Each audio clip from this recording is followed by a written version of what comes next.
டெல்லியில் பிரதமர் நரேந்திர மோடியுடன் முதலமைச்சர் மு.க. ஸ்டாலின் சந்திப்பு. கல்வி நிதி, மெட்ரோ நிதி, மீனவர்கள் பிரச்சினை ஆகிய 3 கோரிக்கைகளை முன்வைத்ததாக பேட்டி.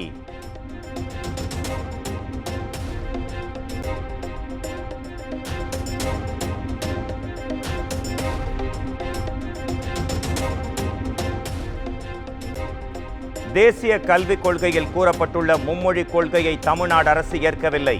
இருமொழி கொள்கையில் உறுதியாக இருப்பதாகவும் முதலமைச்சர் மு.க. ஸ்டாலின் திட்டவட்டம்.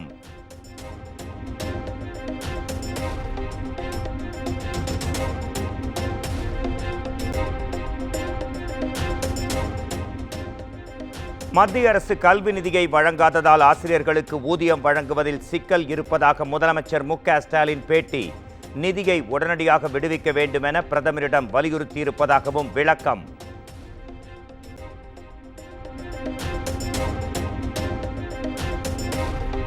சென்னை மெட்ரோ திட்ட பணிகளில் தொய்வு ஏற்பட்டுள்ளதை பிரதமரிடம் கூறியதாக முதலமைச்சர் மு.க. ஸ்டாலின் பேட்டி.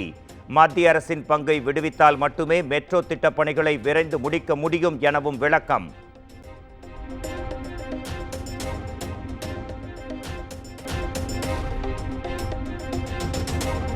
பிரதமர் நரேந்திர மோடியுடனான சந்திப்பு மகிழ்ச்சிகரமாக இருந்தது.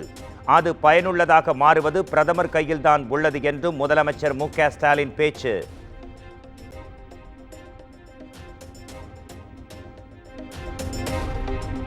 ஆட்சியில் பங்கு பற்றி பேசுவது விடுதலை சிறுத்தைகள் கட்சியின் கொள்கையாக இருக்கலாம். தன்னிடம் திருமாவளவன் விளக்கம் அளித்து விட்டதாகவும் முதலமைச்சர் மு.க. ஸ்டாலின் பேச்சு.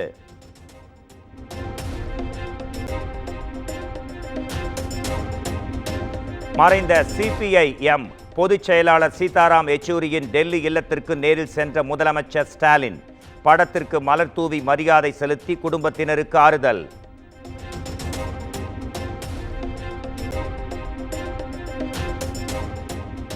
சென்னை ரிப்பன் மாளிகையில் மேயர் பிரியா தலைமையில் நடைபெற்ற மாமன்ற கூட்டத்தில் 68 தீர்மானங்கள் நிறைவேற்றம். பொது இடங்களில் குப்பை, கட்டடக் கழிவுகளை கொட்டுபவர்களுக்கு விதிக்கப்படும் அபராதத்தை உயர்த்த மாநகராட்சி திட்டம்.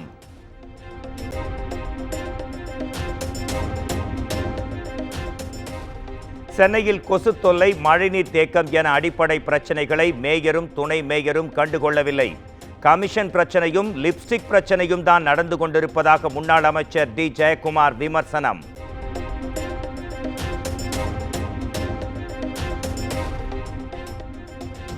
சென்னையில் நட்சத்திர விடுதியில் தங்கியிருக்கும் செந்தில் பாலாஜியை காண குவிந்த திமுகவினர்.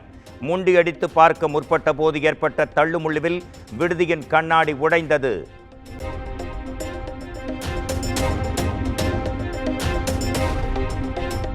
சென்னை நுங்கம்பாக்கத்தில் உள்ள அமலாக்கத்துறை அலுவலகம் வந்த முன்னாள் அமைச்சர் செந்தில் பாலாஜி ஜாமீனில் வெளிவந்த நிலையில் உச்சநீதிமன்ற உத்தரவுப்படி கையெழுத்திட்டார்.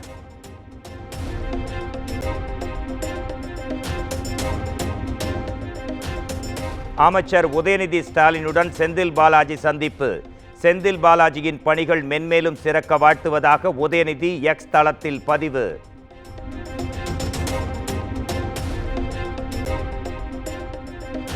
தமிழகத்தில் ஊழல் செய்துவிட்டு சிறையிலிருந்து வெளியில் வந்தால் தியாகிகளாக மாறிவிடுகிறார்கள். செந்தில் பாலாஜியை குறிப்பிட்டு தமிழிசை சவுந்தரராஜன் கடும் விமர்சனம்.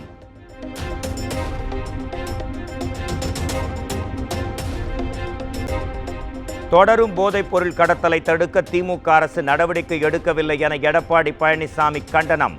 போதைப் பொருள் கடத்தல், விற்பனை தொடர்ந்தால் தமிழக இளைஞர்கள் மட்டுமல்ல, இந்தியாவின் எதிர்காலமே பாழாகும் என்றும் அறிக்கை.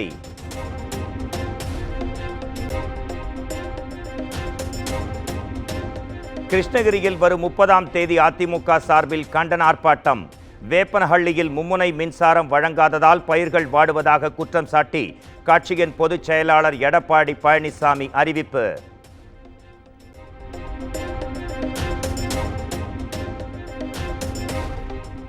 அதிமுக ஒரு தொகுதியில் கூட வெற்றி பெற முடியாமல் இருப்பதற்கு காரணம் தொண்டர்களை பிரித்து வைத்திருப்பதுதான். ஒருங்கிணையாமல் வெற்றி பெற முடியாது என முன்னாள் முதலமைச்சர் ஓ. பன்னீர்செல்வம் பேட்டி.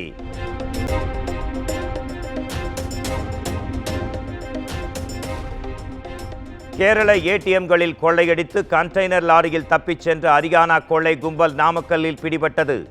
6 பேரை கைது செய்து போலீசார் தீவிர விசாரணை.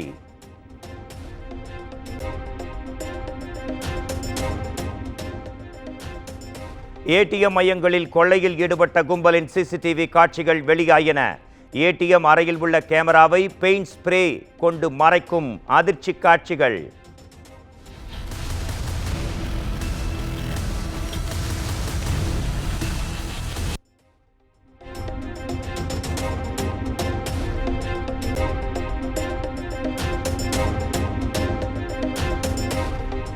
ஹரியானா கொள்ளை கும்பலை பிடிக்க முயன்ற தமிழக போலீசார் மீது துப்பாக்கிச் சூடு. காவல்துறையினரின் பதில் தாக்குதலில் கொள்ளையன் ஒருவன் உயிரிழப்பு.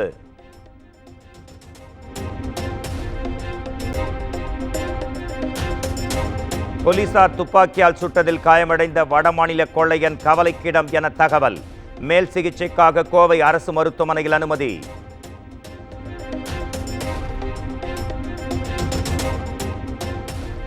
பிடிக்க முயன்ற போது காவலர்கள் மீது கொள்ளையர்கள் தாக்குதல் நடத்தியதால் துப்பாக்கிச் சூடு நடைபெற்றது.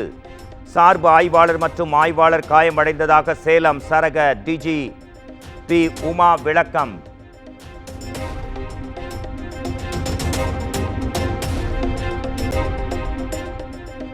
நாமக்கல்லில் கொள்ளை கும்பல் மீது என்கவுண்டர் செய்யப்பட்ட இடத்தில் சிதறி கிடக்கும் ரூபாய் நோட்டுகள்.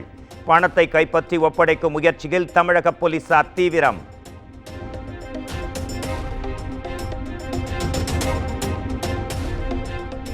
வெப்படை குமாரபாளையம் சாலையில் கண்டெய்னர் லாரியில் தப்பி ஓடிய கொள்ளை கும்பல். தப்பிச் சென்ற கும்பலை தமிழக போலீசார் துரத்திச் செல்லும் சிசிடிவி காட்சிகள் வெளியாகின.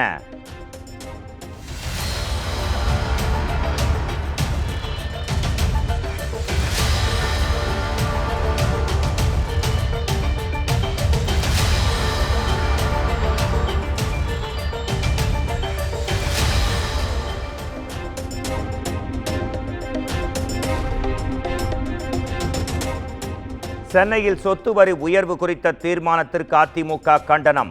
கூட்டணி கட்சிகளான விசிக, கம்யூனிஸ்ட் கட்சிகளும் கண்டனம் தெரிவித்தன.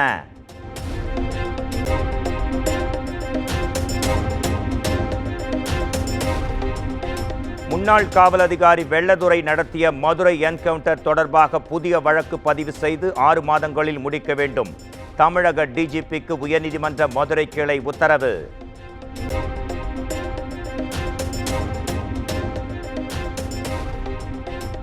மாணவர்களின் உயிருக்கு அச்சுறுத்தலாக இருக்கும் அரசு பள்ளி கட்டடத்தை 12 வாரத்திற்குள் இடித்து அப்புறப்படுத்த வேண்டும்.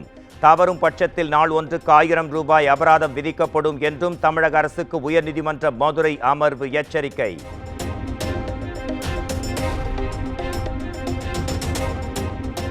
மாணவர்களை மிரட்டி பச்சையப்பன் கல்லூரி நிர்வாகம் மனித உரிமை மீறலில் ஈடுபடுவதாக குற்றச்சாட்டு. போராட்டத்தில் ஈடுபட்டு சஸ்பெண்ட் ஆன மாணவர்கள் பெற்றோருடன் வர கல்லூரி நிர்வாகம் உத்தரவு.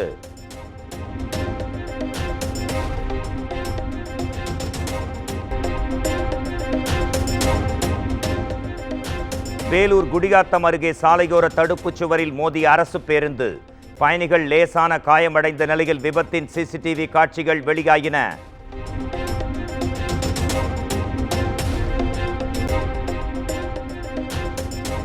கோவை மருதமலை கோயிலுக்கு செல்ல வாகனங்களுக்கு இ-பாஸ் கட்டாயம். பக்தர்களின் வருகையை கருத்தில் கொண்டு கோயில் நிர்வாகம் அறிவிப்பு.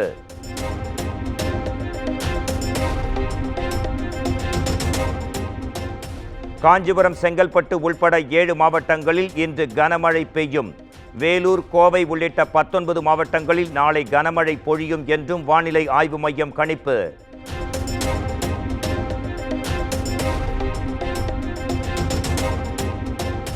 சென்னை மற்றும் புறநகர் பகுதிகளில் பரவலாக மழை.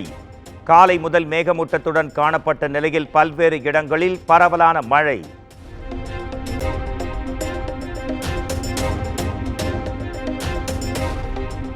பாதுகாப்புக்கான நாடாளுமன்ற நிலைக்குழுவில் மீண்டும் இணைந்தார் ராகுல் காந்தி. தகவல் தொழில்நுட்ப நிலைக்குழுவில் முதலாக கங்கனா ரணாவத் இணைந்ததாகவும் மக்களவை செயலகம் அறிவிப்பு.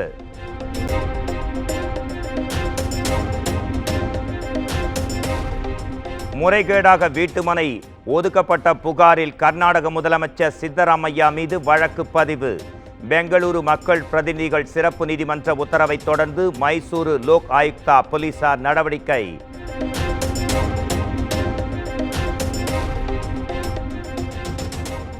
திருப்பதி ஏழுமலையான் கோயிலுக்கு செல்ல தனக்கு அனுமதி மறுக்கப்பட்டு நோட்டீஸ் வழங்கப்பட்டுள்ளது.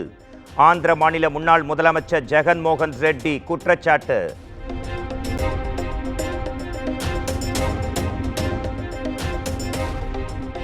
அயோத்தி ராமர் கோயிலில் வெளி அமைப்புகளின் பிரசாதத்திற்கு முழுமையாக தடை விதிக்க வேண்டும். திருப்பதி லட்டு சர்ச்சைக்கு நடுவே ராமர் கோயில் தலைமை அர்ச்சகர் வலியுறுத்தல்.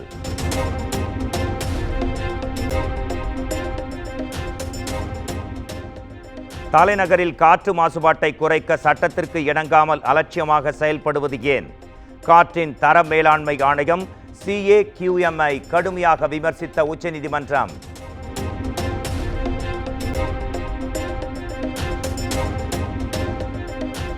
ஐநா பாதுகாப்பு கவுன்சிலில் இந்தியாவுக்கு நிரந்தர இடம் கிடைக்க இங்கிலாந்து ஆதரவு. நிரந்தர உறுப்பு நாடுகளின் பெரும்பான்மை ஆதரவு கிடைக்காததால் இந்தியாவுக்கு இடம் கிடைக்க வாய்ப்பு.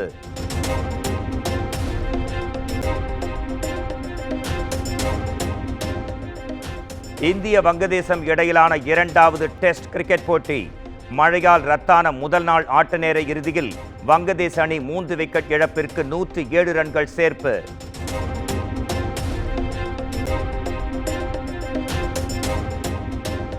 ஃபகத் ஃபாசில் நடிப்பில் வெளியாக இருக்கும் போகன்வில்லா திரைப்பட வெளியீட்டு தேதி ஒத்திவைப்பு. அக்டோபர் 10ஆம் தேதி வெளியாகும் என அறிவிக்கப்பட்ட நிலையில் 17ஆம் தேதி வெளியாகும் என அதிகாரப்பூர்வ அறிவிப்பு.